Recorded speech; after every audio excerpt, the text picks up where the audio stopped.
Jai Shri Mataji, Duilio. Jai Hello. Shri Mataji. Good morning to you and Good hello morning. everybody. Hello to everybody who are watching us. I remember that you are watching Duilio CARTOCCI.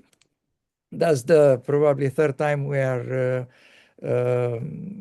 having this conversation together. And Duilio write if I'm not wrong, two books. If you write more books, just let me know to address that. So I know only about two books, but today we will talk about one of the books because having an author who writing books about Sahaja Yoga, I don't find any Sahaja Yogi who writes something else than uh, things linked with spirituality, no matter what. Poetry, novels, everything is linked with spirituality. So I'm fascinated about talking with people who are writing because I'm not able to do it. So I just talk with them. So please, Duilio, tell us about your book. I have to admit that I have no idea. You are probably the first first author I'm talking with without reading his book. So for me, it will be a novelty. Yeah. So actually, this one is the book we are talking about, Yes. and it is the likelihood of happiness. Yep. Okay, and actually, uh, is a book on neuroscience, philosophy, and Sahaja Yoga.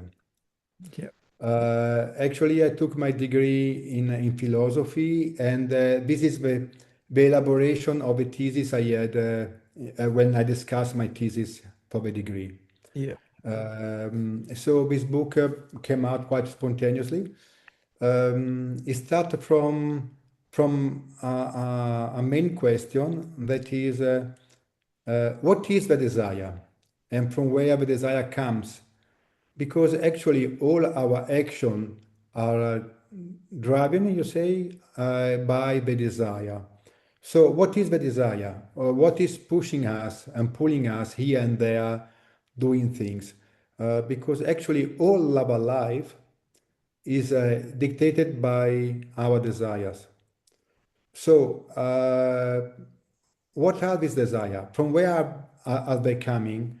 And because in the past, I mean, almost of the religion deal with the desire in a different way, but always all the religions deals with and also philosophy with desire.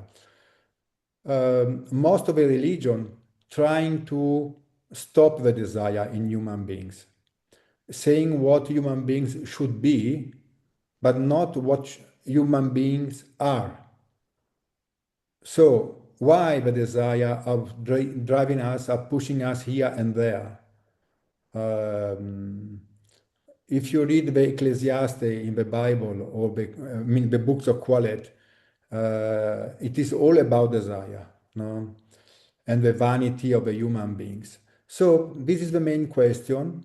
Also because if you see Shrimataji in her talks says that all the desire are false desire, and there is only one pure desire, and that is the desire to grow.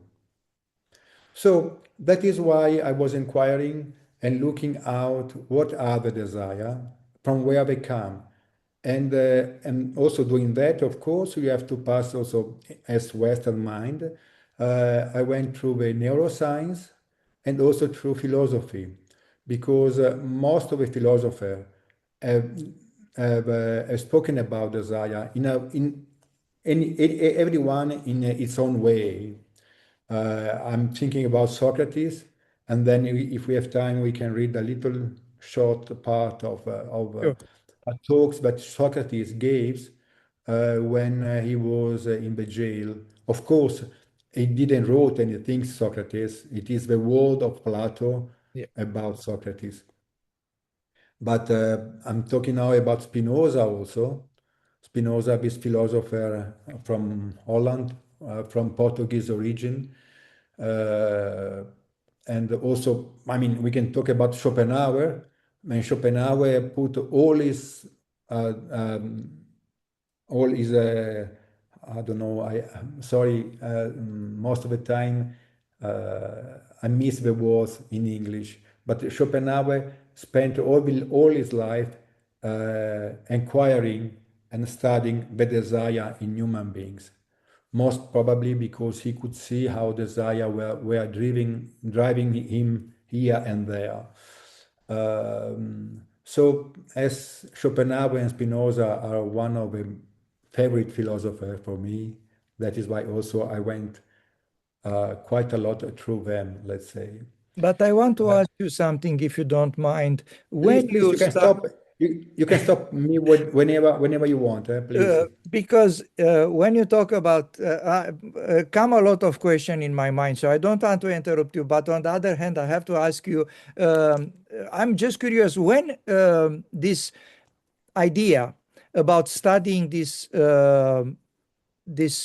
objects and subjects came after Sahaja Yoga or before Sahaja Yoga, and how you decided to go on that subject of desire or trying to explain the desire in human being after you get your realization or before.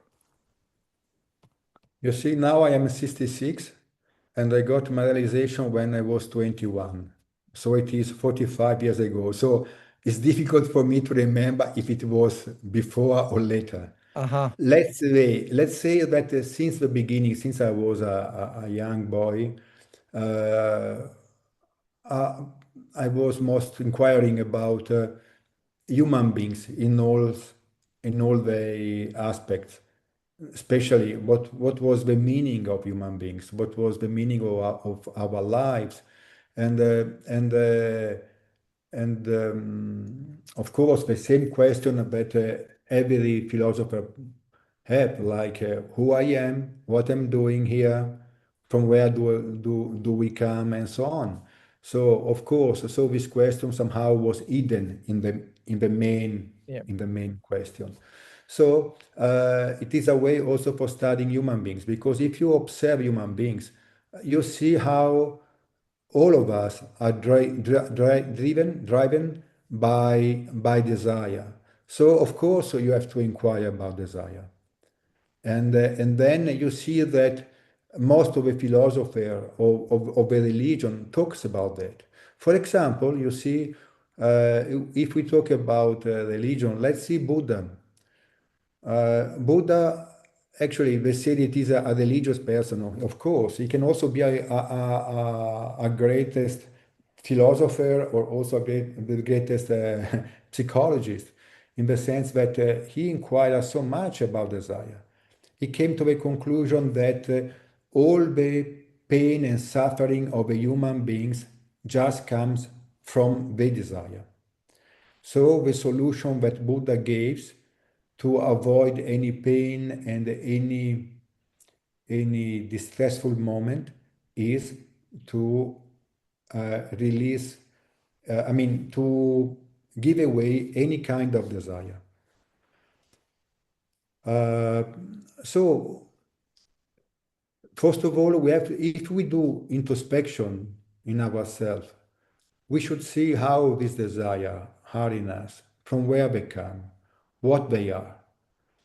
And now, just talking about neuroscience, the neuroscience give very clear explanation about that, because they say that all the desire comes from a little area in our brain that release dopamine. The desire comes from dopamine. And the dopamine is not only in human beings, but in all the animals. All the animals have dopamines. But let's say that human beings have something like, in our brain, we have something like 100 billion neurons. Of these 100 billions, that is such an Huge. immense number, it's difficult to even to to understand it, Comprehend. Yeah. yeah, comprehend, we have only 20,000 neurons who release dopamine. Hmm. So in comparison, is a very little number, and uh, and these neurons can stay on the needle. I mean, on the point of a pen, Yeah. uh, as a size, let's say. So it is a very small area, but this small area give us our life. Because if you see all the human, no, sorry, all the living beings are Yes. driven by two main forces, Yeah. two main research, two main desire. The first desire is to get energy. Yeah. Because if you want to survive, you have to get what is called homeostasis, the equilibrium of all of everything that inside us. And this homeostasis you can get only if you have energy. Every complex being, if he want to survive, should have energy to go against the entropy. The entropy is dissolving you, and Yeah. you have to create to survive. You have to, any living beings Yes. should consume some kind of energy. So the first needs is to get energy, and the way, for example, animal and to get energy is from the food they are getting. Yeah. The plant, of course, they are getting from the sun Yeah. through a photosynthesis, and the animals they get from the food they are getting. So food is the first quest, is the first desire, and then the living beings to survive, they should try to spread their genes. Yeah. So these two desire, main desire, are there in all living beings. One is to get food, that means energy, and one is about reproduction, that is the spreading of the genes. So this is the main two impulse. We can talk about impulse because it is not even rational. It is just what is what is pushing the life on. It's automatic. Otherwise, It's it's automatic. automatic. Yeah. Yeah, automatic is unconscious, and every animal has it. And if we see all these is based on dopamine system in the animal. From I mean, a bee, a monkey, a dog, everyone, and human beings have this dopaminic system that give you desire to fulfill, first of all, the request of food and sex, fundamentally. Uh, so, I mean, we can talk a lot about that, but I will try to make it short. But Just you to, see, just one question, if you don't mind. please, Uh, where is the place of competition in this equation? Because everybody, all the philosophies or Sahaja Yoga, uh, disregard the competition. Without um, considering a, a different face of competition. Everybody consider competition something bad, but also the competition, as Shimataji said, is starting from the beginning of life, because the first robot have to fight for the food. So I don't want to do the apology of the competition, but I believe we have to consider the competition in a good way sometimes, not disregarding completely. What's your position here? the point is that the food in the earth is not infinite, is finite. Yes. Finite. How you say finite? Finite? Yes, finite. Yeah. Finite. So, of course, everyone is trying to compete to get more energy to Yeah. survive and to spread their own genes. I give you an example. When a lion, I mean, in the amongst the lion, there is the alpha male Yeah. that is controlling all the female, Yeah. and all the young lions try They reproduce. Try to reproduce, but they cannot because there is the alpha male that is Yeah, stronger and is dominating of all the female. yeah, At a certain point, it become older, yeah. and the young and one young will come, will fight with him, and finally he will succeed and Yeah. he will get his position of alpha male. The old one will go away, and the young one will take his position as alpha male.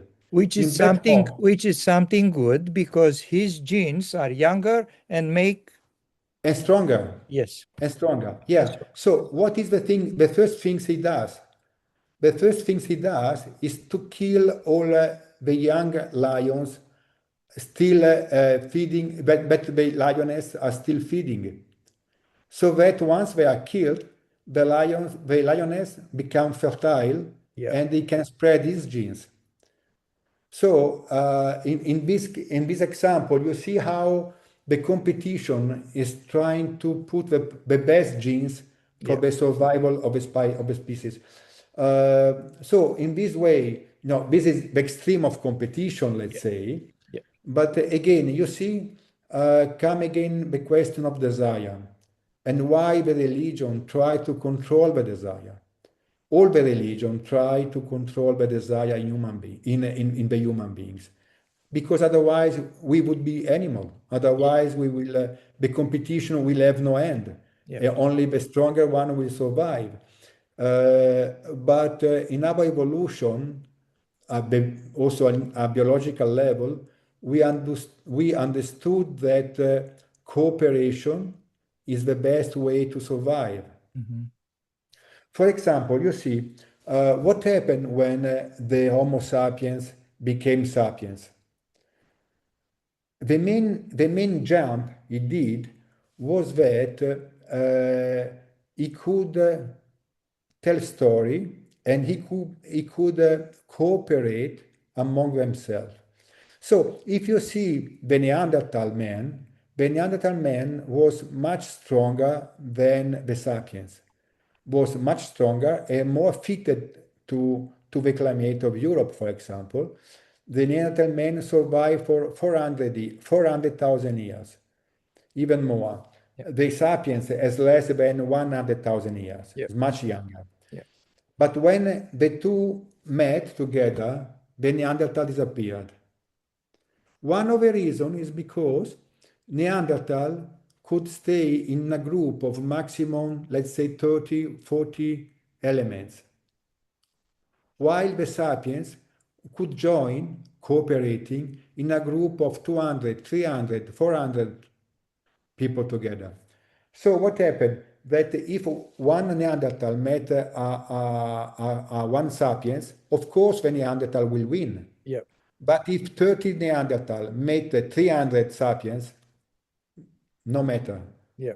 And the Neanderthal disappeared. So the cooperation and not the continuous fighting. So from that start the idea of the clan, the Mhm. idea of joining together, Yeah. and that is what make the sapiens the strongest one. But to do that, you need to create history. You need to create a common ground, and that is why we say that human beings, I mean the sapiens, as we are now, the only Homo surviving now is sapiens, as we are still there just because we can tell story, we can create myth. So we are mythical. We Inside are of the create inside of the culture, inside of a culture. we create a culture. Yeah, but the main creation of a culture is the myth. Okay. Is and myth. Now, what is mythological is something that doesn't exist. But myth in the beginning was a very practical stuff because it was something that was uniting the clan, uniting the group.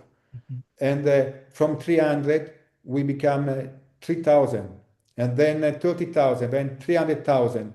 To do that, you have to create a history behind. And for example, Romans could control the word, the so known word for 1,000 years only because they were very able to create story about themselves. Yeah. The day Aeneas. that Aeneas. yes, of course, and the day that the Christianity came into the Roman Empire, somehow dismantled all this Old. history Old myth. that yeah the old myth, and somehow the empire collapsed. Because if you want to keep people joining together, you have to create a myth for them to join, for Yes. them to stay together. Well, but this is a completely another story. Yep. Now we are going You out. I was divagated a little bit, yeah but divagating because you asked about yeah, competition. was a Yeah, welcome divagation. Yeah.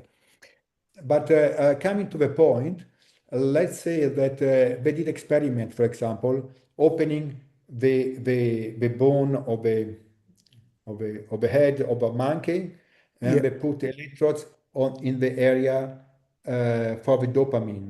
Mm-hmm. And they saw that when they give juice to the monkey, the Mm-hmm. dopamine was being released. They can measure it, the release Yeah. of dopamine. And then they did it for 10 times. So that as soon as the juice was coming close to the monkey, not Yeah. even given, Mm-hmm. the dopamine was released. Yeah. So what they did, they rang a bell a few Mm-hmm. seconds before giving the juice. Yeah. And after some times, it was enough to ring the bell to release the dopamine. It's like a So before, Pavlovian effect. Yeah. exactly. But then before the ring of the bell, you put a green light. So you see, Yeah. after some times, as soon as the monkey was seeing the green light, the dopamine was being Yes. released. And he was looking not more for the dopamine. He was looking, no, sorry, not looking anymore for the juice. He was looking for the green light Yeah. because green light means food, means, and so you see, but now you compare the brain of a human beings with the brain of an animal. For example, a bee has the same system as we have in our brain of dopamine, but I told you, we have 100 billion neurons. A bee has only 90,000 neurons. So can you see the difference? Yeah. So what happened? Our brain is very complex. And in our brain, the shape of the brains, the gray zone, if you spread it out on a table, it is more than 2 square meters. So the area of the brain is very dense of neurons. So what we can do is to push the level of the desire much, much, much more than a bee or than a monkey. The monkey was seeing the green light, and that means food. Now you are driving to buy the new car as human being because the new car means this, that means, and blah and blah and blah. The chain is very long, Yeah. but you come back again to the food and to the reproduction. Yeah. So we are so complex in our brain that we forget why we are looking for things, thinking that we are desiring them, while we are not desiring because we are free. We are just desiring because we are pushed by our instinct and by our impulse. Yes. That is why Shimataji says that every desire is impure, is an impure desire, because comes from the original needs, and most of the time we cannot see what is behind our desire. Yeah. For example, we see a three-level chain of the monkey, from the juice to the bell and then to the green light. Yeah. But when we want to have a new car, how many Chains. how many level of the chain are Yeah. there? Yeah. Thousands of them. And we forget why we want the big car. But if you go to the essence of that, is because You want to show your status. And why you want to show your status? Because you want to get a better chance to reproduce yourself or to get food and blah, blah, blah, and so on. So we became so complex in our mind that we forget why we desire. Yeah. And if we go and what the neuroscience says is that the dopamine give us the feeling of happiness or unhappiness. So when the dopamine is released, we feel happy. When the dopamine doesn't move, we feel unhappy. Yeah. So what happens when you buy a new car? Mm. Of course, you feel happy and joyous, excited for some times, but then the dopamine stop. Yeah. And what happens? You go into the sadness. So it is like a pendulum. So more is the happiness, and more the pendulum will go down on the other side, and more you will feel unhappy.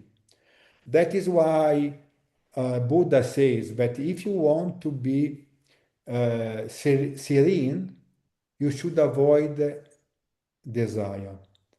And Sri Krishna in the Bhagavad Gita said that when you reach the level of Sthita Prajna, that is of a realized soul, you should treat happiness and unhappiness as the same.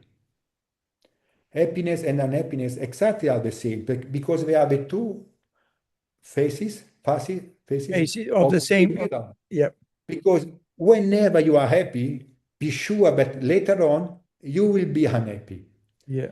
Because to be happy, you should rise the level of your expectation. Yeah. Because happiness is given by expectation, because dopamine only move according to expectation. When you see the green light, dopamine is released because you know that you are getting the juice. It's a way of expecting something. When the result is less than the expected, you feel unhappy. When the result is more than you expected, you feel joyous because you have an increment, you say increment, Yes. in your potentiality. But you see, we are limited beings in a limited world, so it's impossible to rise our level of expectation to infinite because we are finite. Yeah. So that is why we can never, if we depend on our expectation, we cannot be happy forever. And again, we come back to Buddha who says you have to avoid any desire. Because the desire, that means expectation. If you see the desire, actually desire is a kind of expectation. Yes. So everything is given us by dopamine, you see? Uh, so if you see a rich man, when he becomes rich, he's very happy, he feels Yeah. himself powerful. But then he wants to have more, and then he wants to have more and more and more. I'm sure that in his own beings are people like, let's say, Elon Musk, just to give an example, Yeah. is not happy. He cannot be happy because what is driving him is a continuous desire to get more and more and more and more. It's even And when you worse. are there, Probably it's even worse for these guys because they reach a limit, they cannot go further.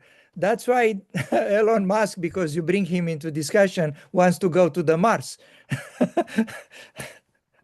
exactly, he Yeah. has to always aspire something new because Yes. his life is driven by expectation. Yeah. Because dopamine is released only if you have expectation and you can overcome your expectation. Yeah. So you're pushing your limit always more and more and more. But in this world, that is not possible. So the only solution is to, the only solution that was given to human beings till now is to stop to desire. But you can say, wow, the life can be very, very, how I can say, very sad. Mhm. Because if you stop the desire also, I mean, what remain of a human being? That's a wrong understanding of the purpose of human beings from the guy who think like that. Yeah, and coming to philosophy, Spinoza was saying exactly the same things that the neuroscience are discovering now. And a great one like Schopenhauer, he said very clearly that we should stop any kind of desire. He said exactly the same things. And the only way to be happy is try to think to the other and not to oneself, to ourselves. But then allow me to make a step more, because till now we spoke about neuroscience and we saw the human beings in the limited way as a biological being. But we know that there is much more than that in human beings. We are not just biological, there is something more in us. That is our spiritual part. Yeah. And then come the great teaching of Shimataji, and how she explains and what she does with the human beings. Because now neuroscience, for example, discover that when human beings are meditating, there is an increment of dopamine in our brain Mhm. of like something like 70%. And also there's an increment of beta endorphin. I mean, there are kind of neurotransmitters that give us serenity and joy, also the endorphin. So, why during meditation you have this kind of release? Actually, one of explanation is that when the Kundalini comes in the limbic area, let's say that the dopamine exists in human beings exactly in the limbic area. What a coincidence! And when the Kundalini rise, she passes through the limbic area and stimulate the limbic area. In that moment, the dopamine is released. So those So you 20,000, so those 20,000 neurons are located on the limbic area. in the limbic area. The Yeah. limbic area is not the Sahasrara. The limbic area No, no, is, no. I mean, the Sahasrara is not the Balamarandra. Limbic area is inside the In brain. between the Yeah, hemispheres. exactly. There are, because it's the ancient part in the human beings, is because it's typical of all the animal have it. So Yeah. it is the most ancient part. Yeah. So when the Kundalini pass through it, the endorphin and the dopamine and many more neurons are spontaneously released. But this can be point. What happened? They are released without any kind of expectation. So that is the trick, because we saw that when the dopamine is released because of expectation, it creates desire that push us one in one channel and then Mhm. to the other in a pendulum way. Yeah. So from happiness we go to unhappiness because of expectation and desire. In this case, the dopamine is spontaneously released Yeah. without expectation. That is why after this release, there is not unhappiness. That is why we don't call it happiness, but we call it joy. Yes. Is a new level of awareness where you feel completely satisfied and happy, joyous, let's say, but will not be followed by unhappiness. So that is the greatness, the great of what Shimataji did to the human beings, to awaken, to awake the Kundalini so that we can go. I mean, this is just a biological effect. Yeah. Of course, the effect of the awakening of the Kundalini is infinite, multi-level, because of course we increase our level of understanding, our level of awareness, our level of be connected with our spirit and so on. But on a practical level, what we can measure, what the neuroscience can measure, is this increment in the dopamine and endorphin and so on. And And it's interesting because the awakening of a Kundalini bring us to this new level that is called thoughtless awareness. Exactly, you are not thinking, and because you are not thinking, you are not expecting anything. Yeah. So you see, it's completely a new level of knowledge. Of course, then we can talk about vibration, we can talk about, self-awareness and so on. But if you allow, it's interesting also to go a little more deep on the subject of a thoughtless awareness. Because, at a normal stage, I don't talk about realized people, but even realized people, realized, as you know, when the Kundalini comes to the Sahasrara and they enlighten the Sahasrara, overpass the Agna chakra and bring you to this level, to this new level of thoughtless awareness. Thoughtless. And let's say that all the religion of the world speak about this new stage where you can be aware without thinking. But an exercise that we can do is to observe our thoughts. This is an invitation also to the ones who are not so accustomed to observe themselves and see, for example, that we cannot control our thought. We cannot decide in a normal way without, I'm talking without the Kundalini awakening. You cannot control your thought. The thoughts are controlling you. Because even if you stay, people usually think that they have to think because there is such important things to do and they have to think. But if you put them on, let's say, on a beach, in holiday, nothing to worry, nothing to think about, there is no food to look for, no mate to look for, you can just relax. Yeah. And lay down, just observing the nature, still they are thinking. And they cannot stop the thinking. That shows very clearly that we don't control our thoughts, the thoughts control us, controlled by human beings. And the thoughts generate themselves even without any importance. So even if there is nothing important to think about, they generate themselves and they start thinking about silly things, but still they are going on and going on and going on. It is a never-end story. So that brings us to a conclusion that we are not our thought. While human beings usually think that they are their own thoughts, but they are not. Yeah. There is something else.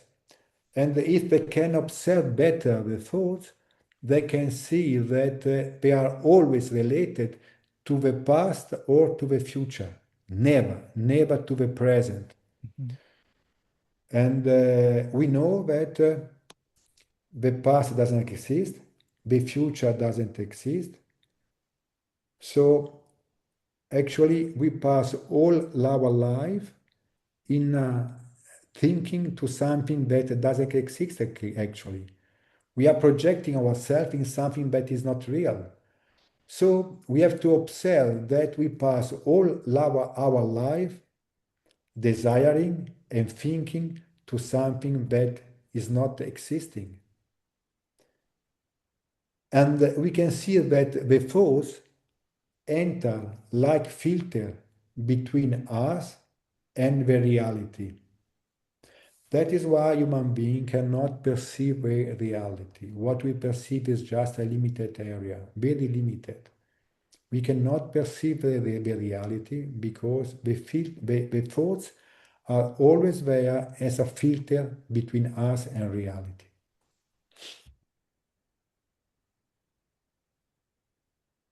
All this kind of stuff are written in your book. Yeah, yeah. Um, just for the people who are watching us, I want you please to show it again and to tell them where this book is available. Okay, so I can show this book again. Oh, sorry, it is out of focus. Oh, So, that's okay. Okay, yes, the likelihood of happiness. Yes. Um,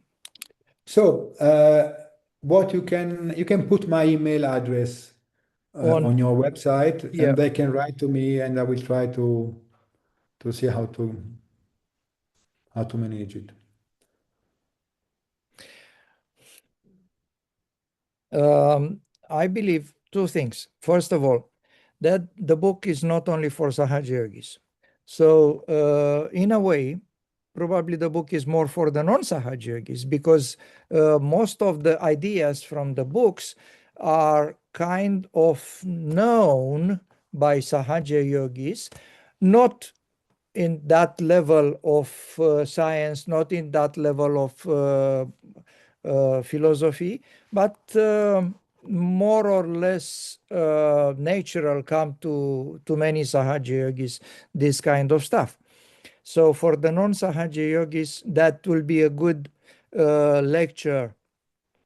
But saying that, I believe also the Sahaja yogi can learn something from reading the book, not only the um, scientific language, the philosophical explanation, and everything, but I believe some of us um, rely too much on the basic information and the basic explanation of Sri Mataji when it's coming to explain Sahaja Yoga.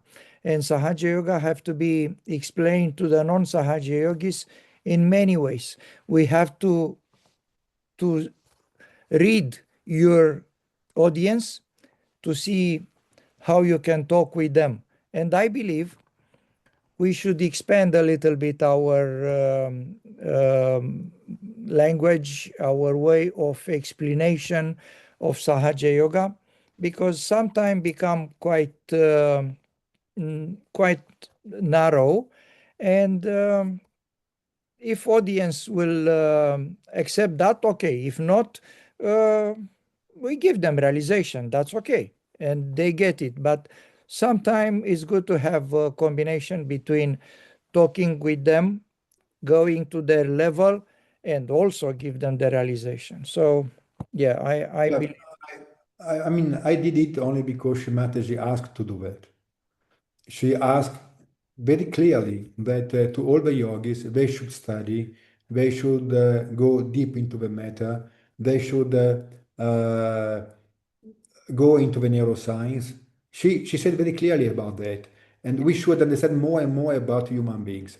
So it is our duty as Saja Yogi to go deep into this matter. And I mean, it is not our idea. It's what Shimataji told us to do, and that is what we are trying our limited way.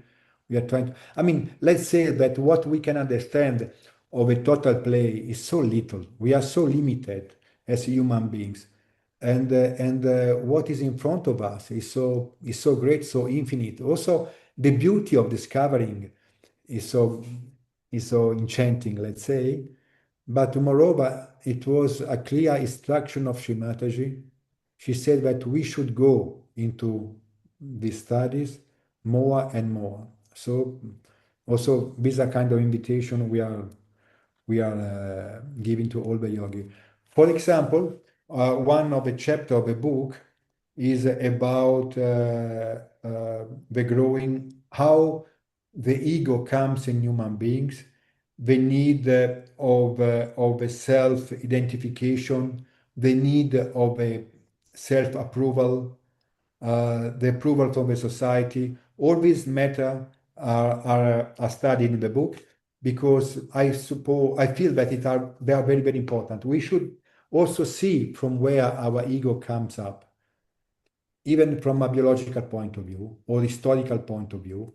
And we should see how, because we have to deal with our ego somehow. And also, I mean, I found these topics quite interesting for us. Um, I believe also the ego, it's a sign of desire of self-confirmation. But um, what worry me about ego are not the people who have a very visible one, because those are very easy identifiable. You know, the guy who tried to be always in front and things like that. For me, especially in Sahaja Yoga, the most dangerous manifestation of the ego is the one who are not easily manifested and escamotated um, in the shadow of nice behavior. But that's probably another subject. Yeah, this is another subject. Let's say that every human beings, we are so different one for the other. Yeah, Every one of us has its own limitation, or as we have also our good parts. We are not you. We are similar but not equal. So uh, let's say that someone has. All of us have ego, of course, and it is a biological uh, needs of every human beings to be approved by yeah, others, by the society. It is truly a biological needs. yeah, And of course, more and more you grow, and uh, and more you don't need it. I mean, we can you can measure the level of the growth of of a person from the way he is attached from his own ego. So more and more we are attached to our ego, and more we show how at a lower level we are. And it's natural, it's natural. So, but I mean, all of us, we are at different stages. Shimataji said in her talks very clearly that in the beginning, she thought that was enough to give realization to the human beings for them to grow and to be completely pure. And then she said in a talk, and then she said, I was surprised to see how human beings are at different level. And so somehow also we have to respect the different level of the human beings. Someone are they get realization and they got straight up to the sky. Some other get realization and still need a lot of time to overcome all the loops they have in themselves. And let's say that the ego is still one of the most sticky stuff that we have. There was a part that I found interesting because in the book also I quote sometimes other authors that are and this morning I take it up again and I found it's interesting because when you write something, then after some time you don't identify with what you did, and when you read it, it looks like it's it not is me. completely Yeah, yeah no. exactly it's not me. Is Who's that guy? I'm Who's that reading guy? I'm reading it as it is from somebody else completely. And but I was looking now for the part where I'm talking about ego because I wrote some interesting stuff of other authors that I found very interesting. For example, now before we were talking about desire, and there is a part of Lao Tse in Tao Te Ching in the third chapter where he says, "Act naturally without desire, then everything will be accomplished in its natural order." And that is at Lao Tse. I mean, but all of them talk about desire and how to get free of the desire. But about the ego, for example, there is this great philosopher from America, from USA. He was born in 1842. He's called William James. He's one of the father of psychology, William James. And he says that the deepest principle of human nature is the desperate need to be appreciated. And this is Yes. William James, or Tacitus, that was a Latin author. Um, Tacitus was of a Historian. Historian. historian, exactly. He was of the first century after Christ. It was a Roman, and he says, for example, that even in the wise, the desire for glory is the last to die. And so I'm quoting many of these great thinker or philosopher about the desire to be approved and appreciated. And I'm trying to explain also through the words of Sri Mataji how that comes in the human beings and also the way to somehow little by little to release it. I couldn't wait to read that book, um, knowing that Shimataji asked you to write it. That's one. But Shimataji also asked us to uh, have knowledge. One of the quality of Muladhara is the, I make a note here, although I know it by is the uh, it's a quality. We have to have it. Is the total knowledge of the truth, total knowledge of the scriptures. With Shimataji's writing, she write those words. So obviously we will not be able to find and to reach the total knowledge because we are limited. But at least we try. For me, one of the biggest joy is to have access to knowledge and to talk with people smarter than me. Um I always learn something new. I feel enriched. What can I say? Just send me the book quicker, please. Yeah, about what you are saying, uh, we should remember that Sri Ganesha took out his Yes, teeth yes. to write To down. task. Yeah, yeah, Yeah, and in the Ganesha Tavashirsha, he yeah, said that he is the master of all the scripture, yeah. of all the ancient texts. All the Vedas are coming from Sri Ganesha himself. So, yes, we have to go through it. And we should not forget that Shimataji gave more than 3,000 speeches, Yes, talks, and all of them are such a treasure. yeah, And I mean, we all the yogi are invited to go through all her speeches because, and many times she said, sit down, take my talks, read it, and then try to underline what you understood, what is important to understand, and so on. So it's important to so first of all, before any writer, before any philosopher, before any thinker, we should go to the text, to the speeches of Sri Mataji. That is truly the source of all the knowledge that we can aspire. to And I'm seeing your desire of knowing is typical, I suppose, of every seeker, of every true seekers of the truth. And I remember the words of Socrates saying that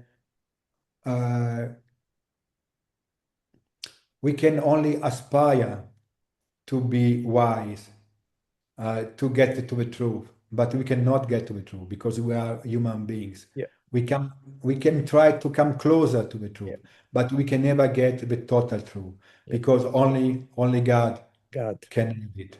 yeah.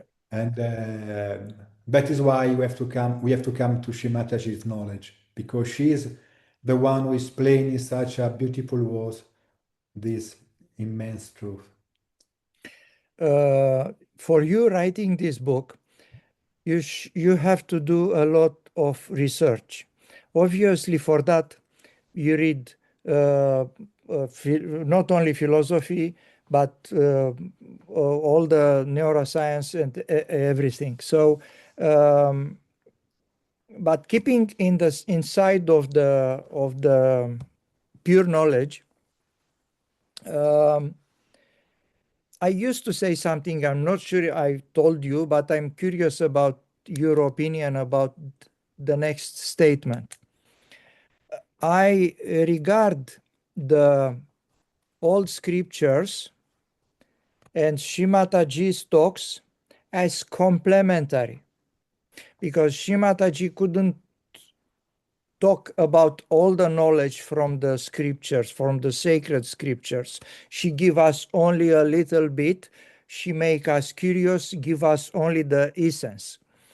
In that perspective, I'm comparing the books of Christianity, Old Testament and New Testament, with the scriptures, old scriptures, and Shimataji's talks. So I make a little bit of parallel between old scriptures and the Old Testament and Shimataji's talks as a New Testament. What do you think about that? It's too much? No, no, absolutely.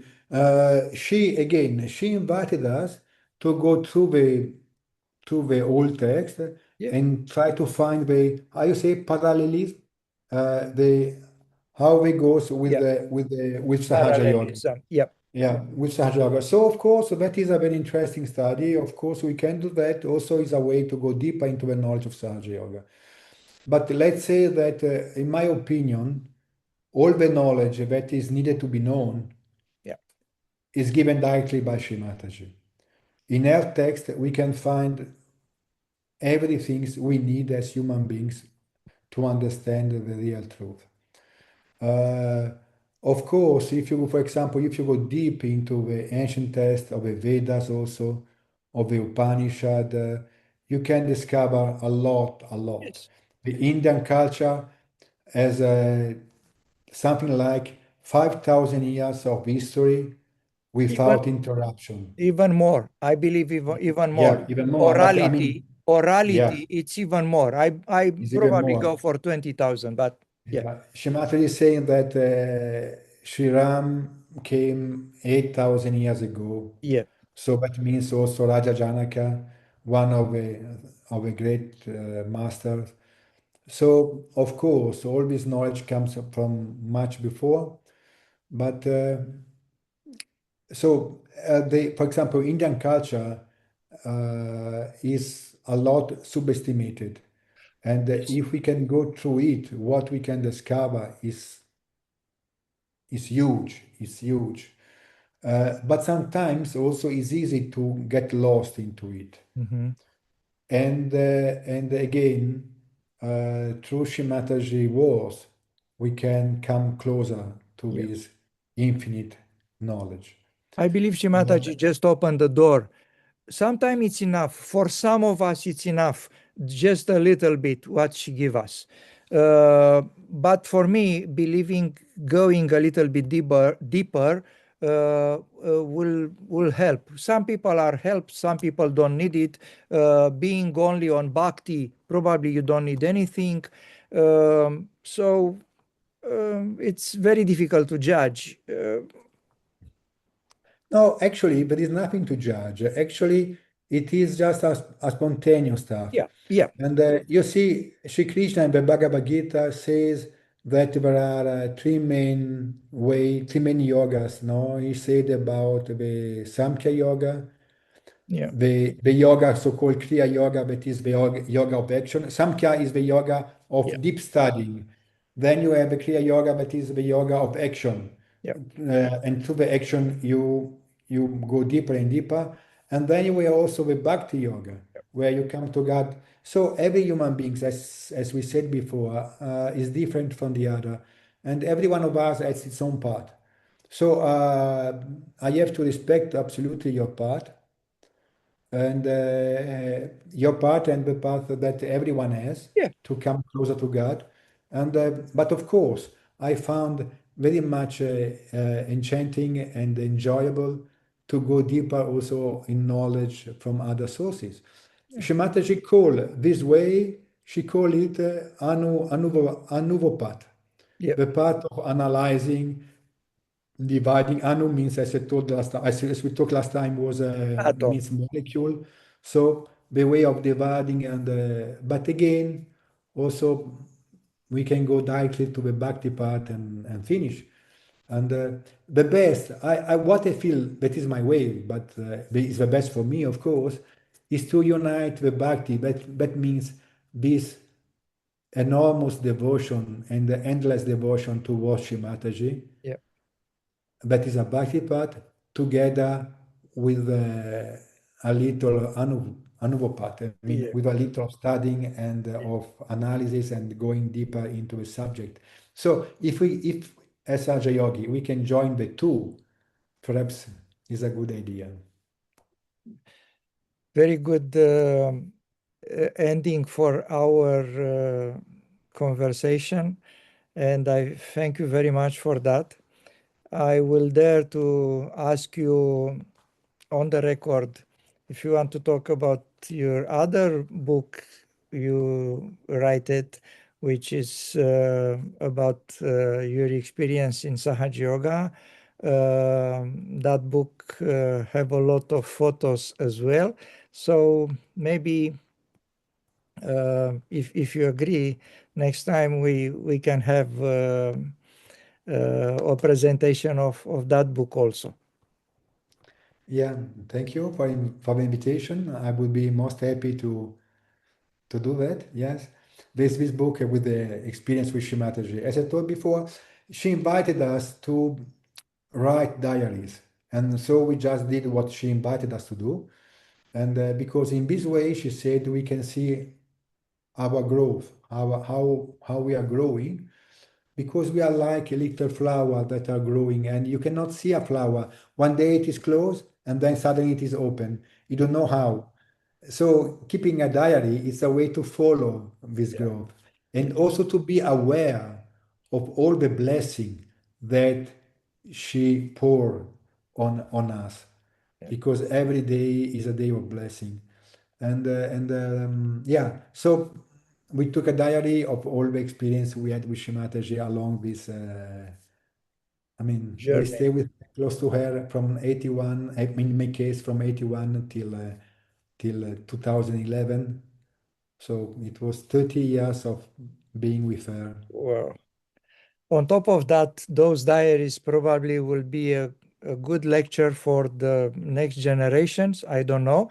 Maybe they will find something interesting there. I have a sense of history, so why not?